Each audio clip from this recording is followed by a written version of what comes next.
And the reason we do them is because we want to monitor policies to see how successful we are, because we want to develop exposure models, because we want to report progress for international treaties, for accountability. So there is a big need for having good emission inventories. And usually for emission inventory, we need to know what type of activities, what kind of chemicals we talk about, where these sources are located, when they emit, what kind of technologies they use, and and how we use those data for specific policies. And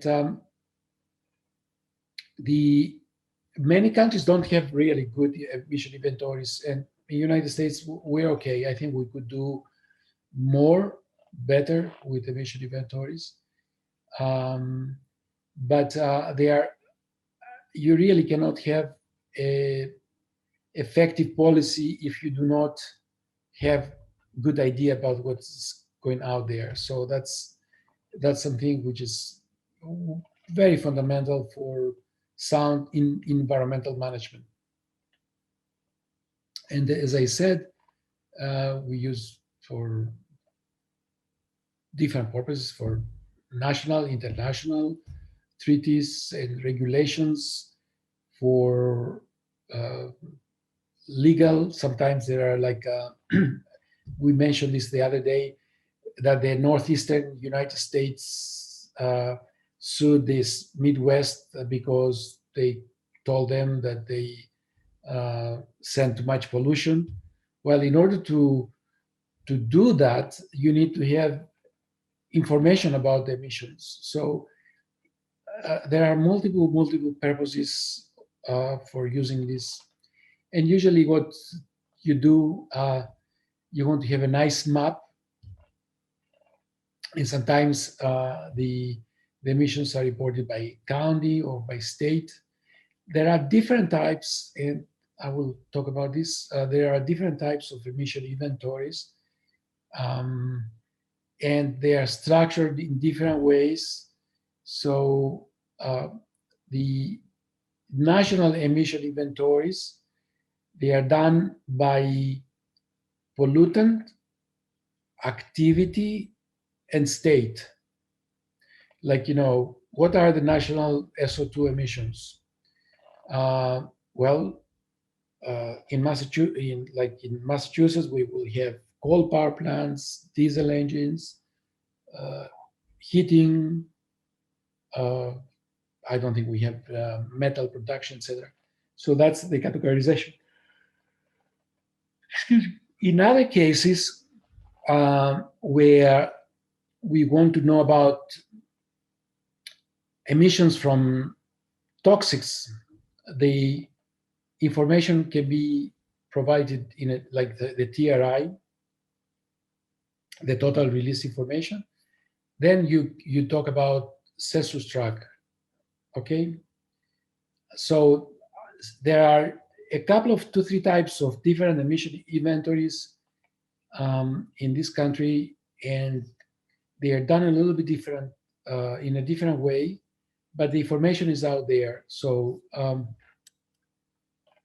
the toxic release inventory is done for a large number of chemicals, and this is a database that it's for the community purposes, that they want to know what is near them, and we do a record of everything that they can do. These are done by location, by pollutant type. This is the national emission inventory, is what I told you about: pollutant type, facility type, state. whereas the TRI is by location. Okay, and this is a tool for emergency planning and right to know. So if you, for instance, want to buy a house, or if you want to know what's going on near your house,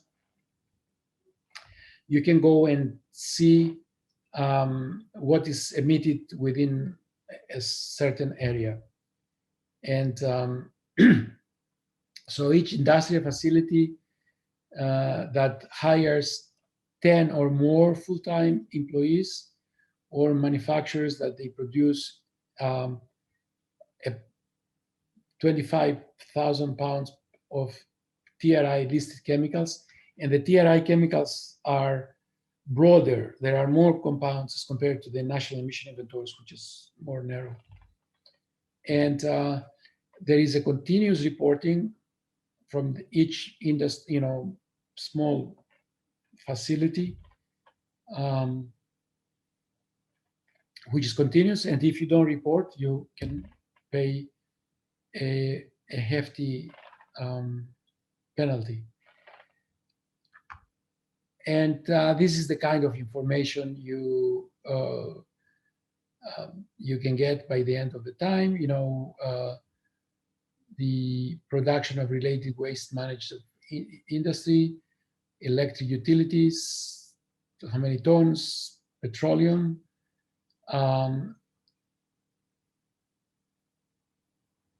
and so you can get this kind of information.